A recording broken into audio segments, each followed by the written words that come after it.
Welcome back to more Die GU Last Recode. I didn't mention before this that I played the other four Die games before Die GU also. I was a big fan back in the day. And that cliffhanger for Volume 2 was crazy. You had to wait a whole year to play the next part of the story, which is $50 extra. Still can't believe I spent like $200 on this series. Either way, let's continue. And I will be back for the start of the real playthrough once these last two are over. Volume 1, Rebirth. So, I'll catch you guys later. Enjoy the rest of the movie.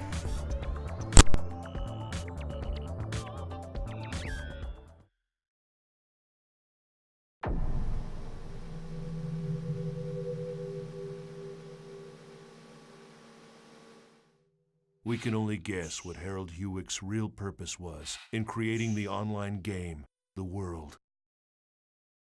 But many think that it was first created as a testament to the woman he loved.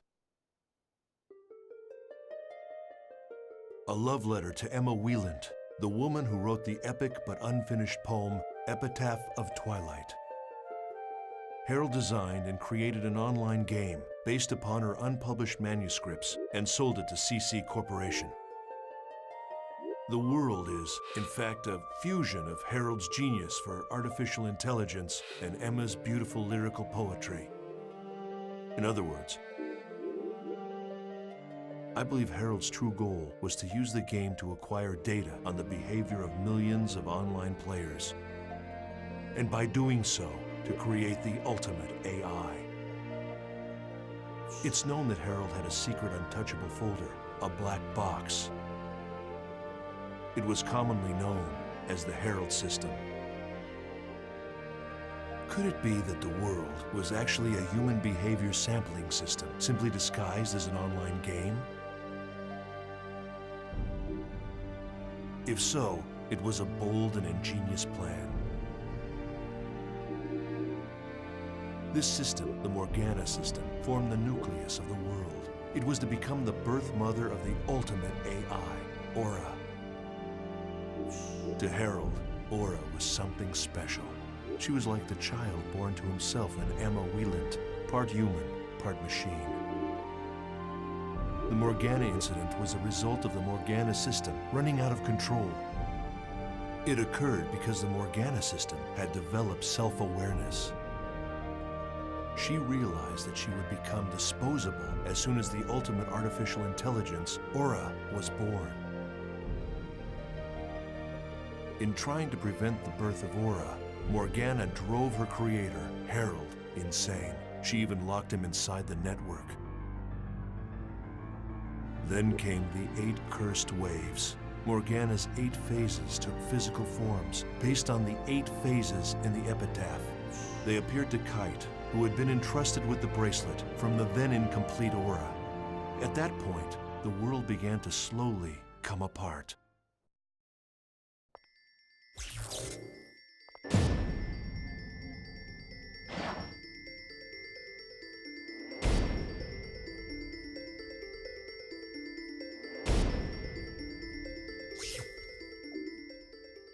After destroying the 3rd phase Magus, Kite returned to Root Town, only to find the world completely in ruins. Server trouble increased. Game data was being destroyed by viruses. In short, the world was beginning to break down. Then strangely, these abnormalities began to expand and spread into the real world. Kite anguished over the fact that each time he used his bracelet, the problems with the world seemed to increase. However, with the encouragement of Black Rose, whose real-life younger brother was still in a coma from the incident, Kite reconciled with Orca's friend, Balmung, and decided on a course of action.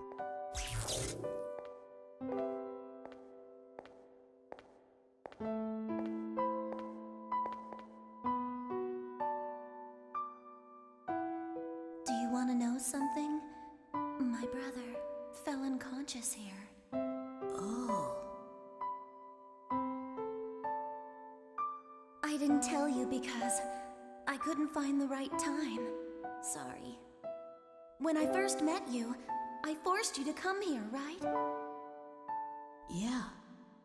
I wanted to see what had happened here with my own eyes, yet I was too frightened to come here by myself. And I still feel that way. I'm very, very scared.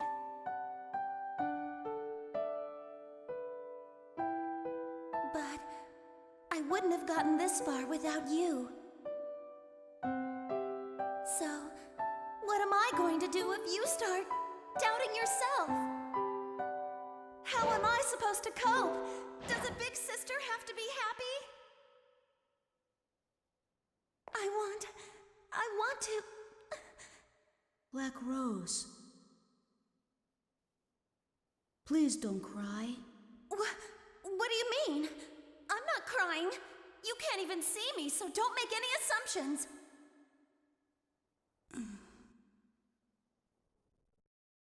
There you go. How typical. You always clam up when you should be talking.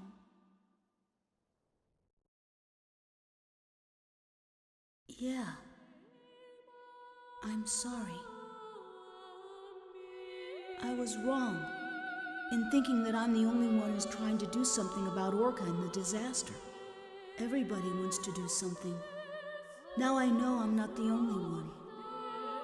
We all want to bring this whole horrible mess to an end. Yeah. What can we do about the situation now? It's simple. We've got to do what we think is right. That's the only way we'll move forward. Yep. Let's do it together. Things will work out. My intuition is pretty good. Well, I'm off to go see my brother. At the hospital? Mm-hmm. Thanks. Thank you. To you too. So, why did you help me? I scorned you when you both fought bravely. I am guilty of resorting to more cowardly means. You ask, why did I help you, but why shouldn't I? Yes, of course. I seem to have lost myself in hatred for the power of that bracelet. The power itself isn't good or evil. There are only evil intentions. It appears that I am the one who may have been selfish. A great force.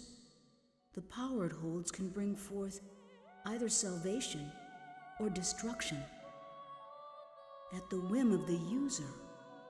What's that? The girl, Aura. That's what she said when she gave me the bracelet. I see. You are indeed the one who should wear the bracelet. I'm sorry for what I've said and done. I apologize. Mom. I want to restore this world, and like you, I want to help Orca as well. However, it's not something I can accomplish alone. Perhaps you could lend me a hand. I am being selfish. Go right ahead and laugh.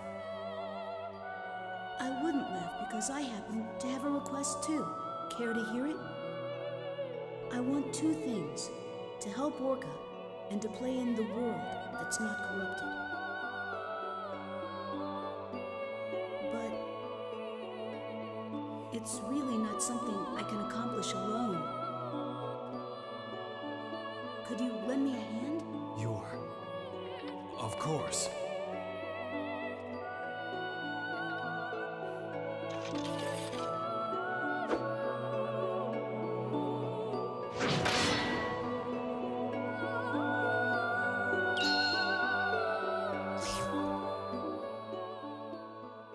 While discussing the cursed waves described in the epitaph of Twilight,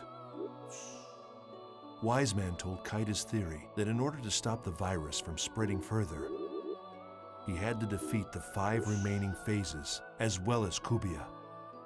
Wiseman's theory was of extreme interest to those of us working on Project GU. It helped explain the relationship between the bracelet and Kubia and Aura and Morgana's 8 phases.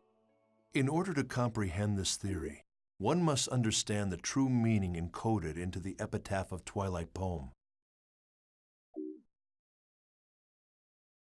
Wise Men knew a lot more than we at Project GU.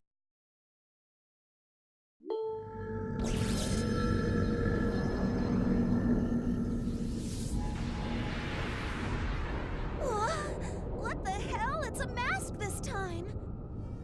Launching program.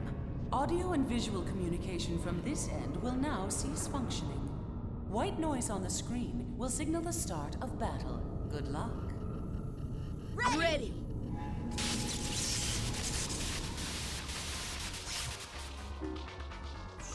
With help from Wiseman and Helba, Kite defeated the 4th phase, Fidhel. He also obtained the 2nd Aura segment. However, Leos, who was concerned about the spread of the virus, decided to destroy the world servers. Guided by her voice, Kite descended into the dungeon and was reunited with Aura. However, before that, Kubia appeared for a 3rd battle with Kite.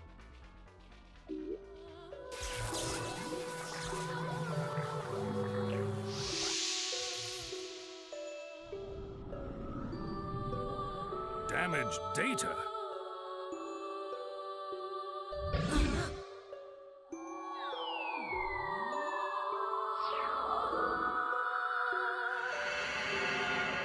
What's this? I think she wants to say something. Huh?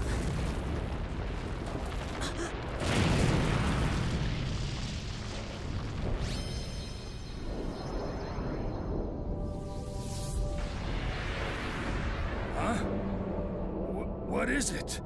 Something like that exists? It's that thing again! It's big. Too big. Can we defeat it?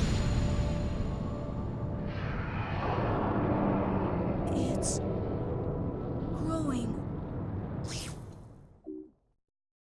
As if responding to the call of the bracelet, Kubia's strength grew enormous. Kite must have felt terrible, having upset the very balance of the world. Or perhaps his mental state was like mine. Perhaps like me, he decided to try and act heroically, using the power at his command to set the world back on the correct path. After a long and difficult 2nd battle, Kite defeated Kubia and made peace between the hacker Helba and the admin Leos. When we learned that, for this battle anyway, we were on the same side as a detested hacker. My teammates and I couldn't hide our surprise. Just as the Epitaph of Twilight foretold, the King of Light and the Queen of the Dark were to fight on the same side. And that was how, through the Morgana incident, we were able to achieve the single most important factor in our research at Project GU, the liberation of Sora, one of the 6 coma victims.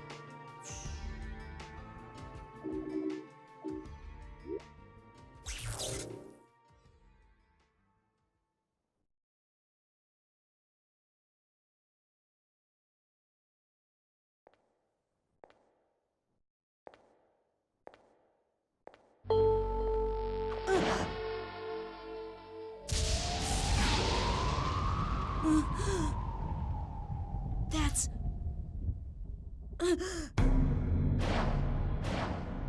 Skate's wand?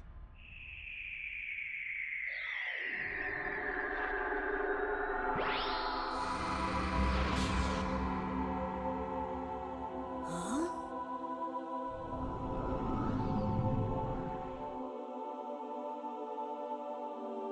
Thank you?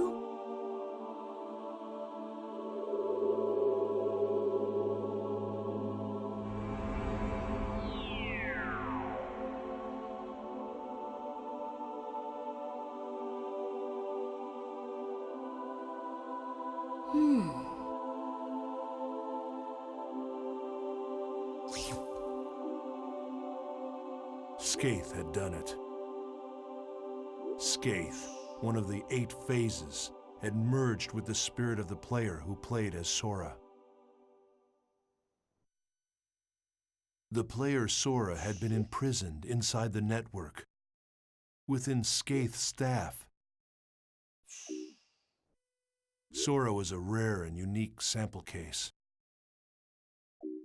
Government pressure, CC Corporation's very own cover-up.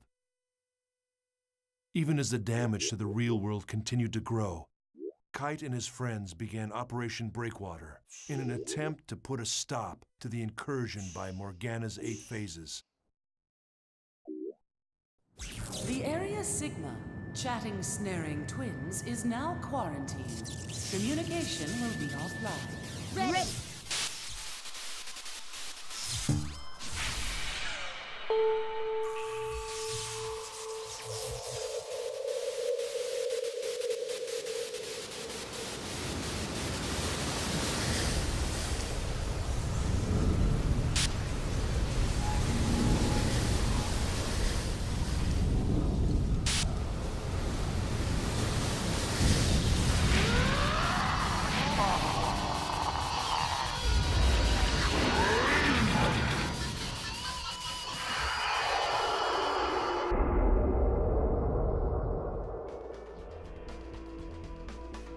Just who designs these freaky things anyway?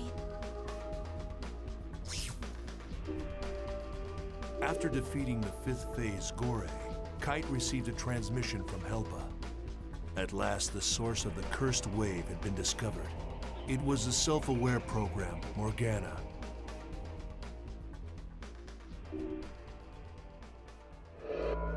Guilty Universe. Harold Hewick's world of corrupted love and dreams.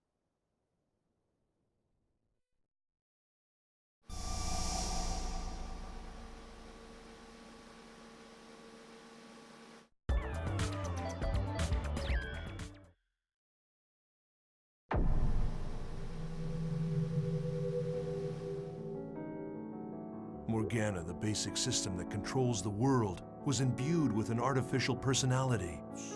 Her creator, Harold, had bestowed upon her the role of mother to the ultimate AI, Aura, but she rejected it. Instead, in order to preserve herself, she chose to imprison Harold within the network. And immediately after Aura was born, Morgana decided to delete her. When they learned this, Kite and his friends set out for their final challenge, to resurrect Aura. Oh, it's you. The barriers have been lifted. They're all gone. We can go back and forth freely now. Isn't that wonderful? Tell me, do you happen to know where Elk is? I don't remember. My memory these days is fuzzy. So, who are you?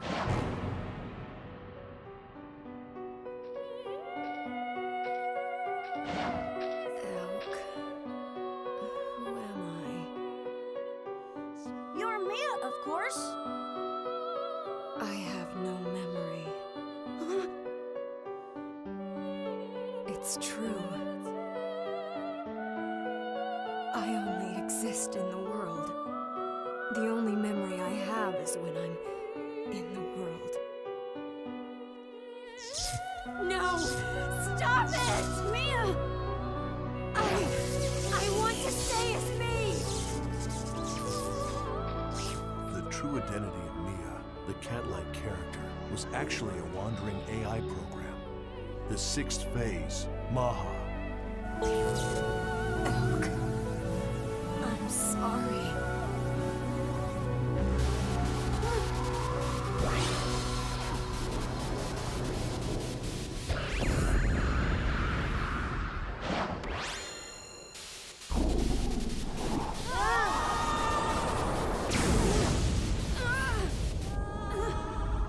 It's unclear why the 6th phase was the only one to take the form of an NPC. This was yet another important sample case for Project GU to consider. Was it possible to establish a character with the Morgana factor and put the powers of the 8 phases of the epitaph under a player's control? Mahal, the 6th phase, was destroyed, thus causing Mia to be erased as well. Elk, the Wave Master, had lost an irreplaceable companion. He mourned her deeply.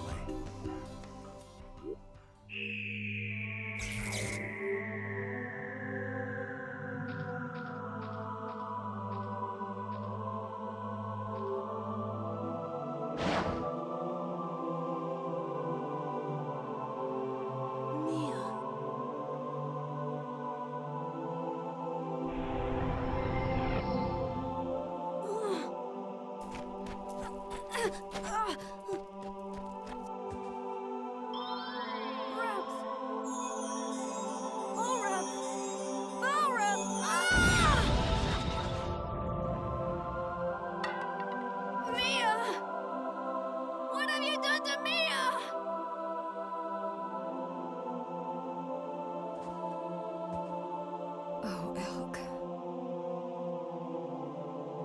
Thank you.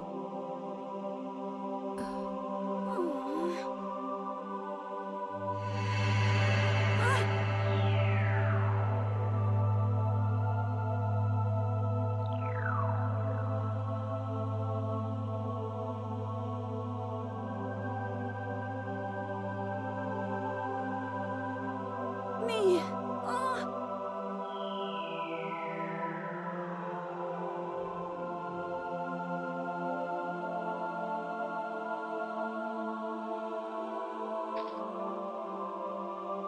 Elk. Mia. Just leave me alone!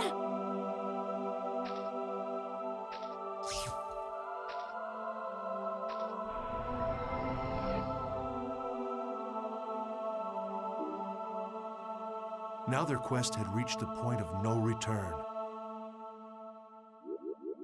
After collecting all her segments, Kite received Aura's help and was able to destroy the 7th phase, Tarvos.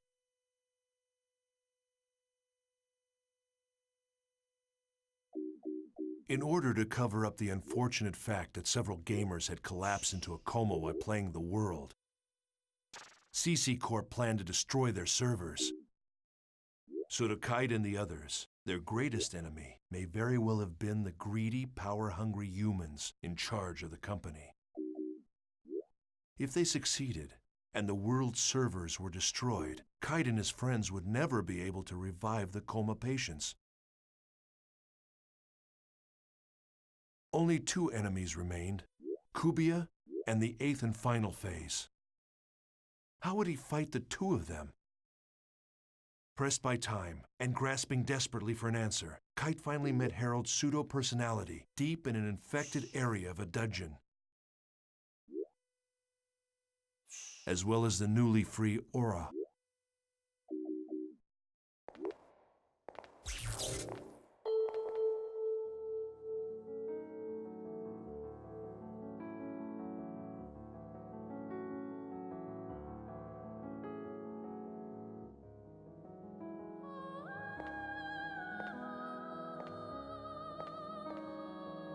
Who goes there? Who are you?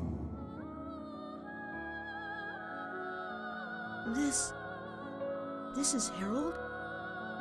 My name is Harold. What? Hey, you're nothing but a piece of rock! You're responsible for the cursed wave, aren't you? All right then, fix this thing! No, the passage of time is irreversible. Birth or death. Now only these 2 choices remain. What? What are you saying?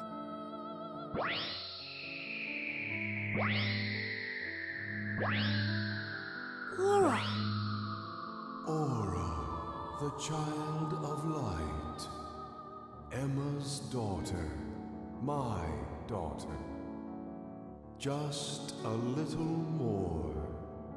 It's no use. This guy is totally gone. Aura, I have something I want to ask you. You said that I shouldn't fight Kubia, but why? Kubia is the shadow. When there is light burning in the darkness, a shadow is born. When the bracelet appeared in this world, Kubia was born as well. The bracelet and Kubia are the opposite sides of the same coin. Therefore, if you defeat Kubia, the bracelet will be destroyed. Kubia must have already known that, and that's why it kept running away. Kubia will no longer run away. Because I have finally been released. What do you mean? Massive data believed to be the wave is heading in your direction. That's the last one. Destroy it! Traveler, take this to heart. It is darkest before the dawn.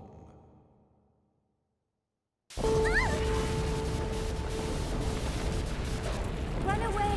It is not too late! We'll defeat it and end this! No, it's not. That is...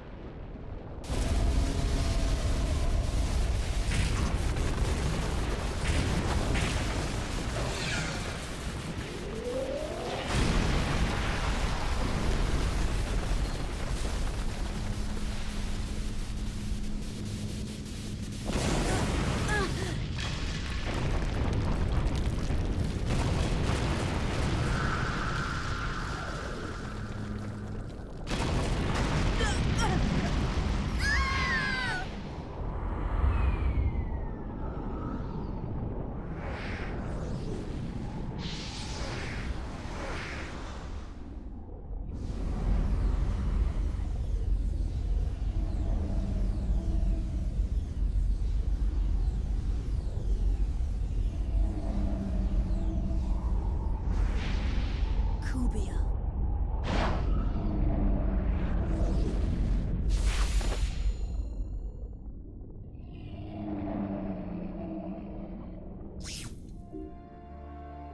Kite finally found the truth behind the world. Aura was the child Harold had dreamt of having with Emma Wieland. The bracelet and Kubia were two sides of the same entity, and Kubia was the anti-existence of the bracelet. To defeat Kubia, Kite would have to abandon the bracelet. But without the bracelet's power behind him, how could he possibly resist Morgana? Do you think we can really defeat it?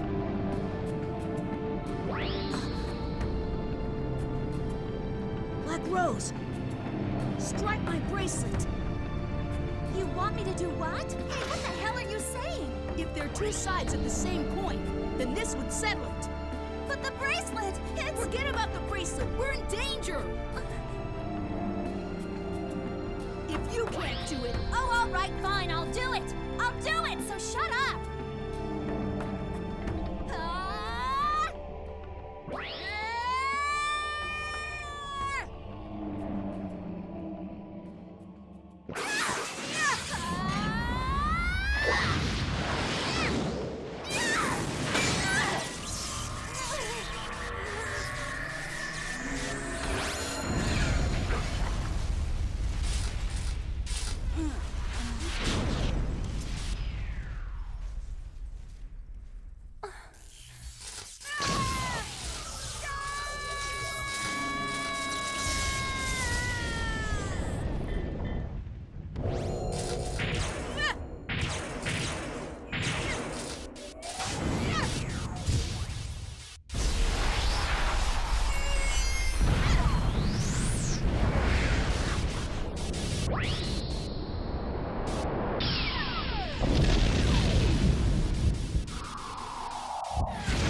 Kite decided that the only way to defeat Kubia once and for all was to destroy the bracelet. To do so, he was forced to enlist the help of Black Rose. Kite believed that the revived aura had enough power to stop the cursed wave of Morgana. That's what Epitaph of Twilight meant. Twilight refers to a time of day that contains both light and darkness. If the epic poem had in fact been referring to dawn instead of dusk, then that must mean that Aura would bring light to the world.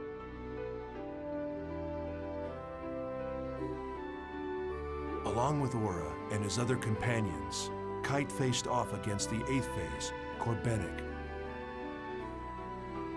Joining them were Kazu and Sieg, who had regained consciousness with the resurrection of Aura, as well as Kite's close friend, Orca. To win this battle, Kite would have to beat not only Corbenic, the 8th phase, but also Morgana, the source of all the phases. However, in the face of Corbenic's relentless assault, Kite's companions fell one by one. Then,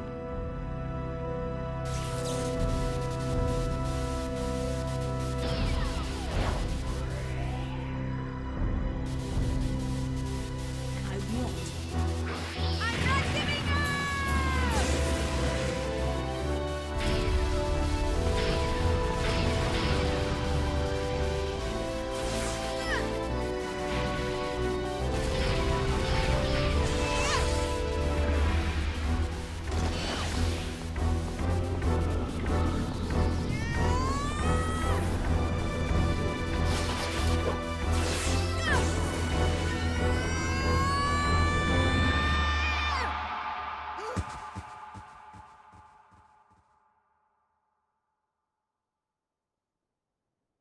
Aura? the brutal fight came to an end in an unexpected way. Aura sacrificed her own life on the tip of Kite's sword. Self-sacrifice. It was the final act necessary for Aura to awaken as the ultimate AI. It was a bitter irony. Aura had finally become the ultimate AI. She attained a wisdom beyond that of humanity, and in doing so, she formed a new system. A better system in which the world could exist. Yes.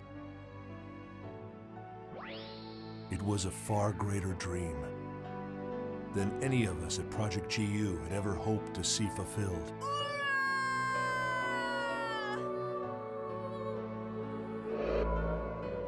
Genesis of Ultima. That's what it began to be called on the net. The battle by Kite's dot hackers that led to the birth of the ultimate AI, Aura. But who was a member of dot hackers? And who wasn't? I'm sure that whomever is reading this journal is wise enough to understand the futility in trying to answer that. These people weren't interested in being called heroes or taking credit for saving the world. They did it to save the people they loved, to protect them. It was with their own faith that they fought. Everyone dreams of a hero, but most of us can only catch glimpses of them, buried in the pages of a journal. And so, it was from this point that Project GU truly began.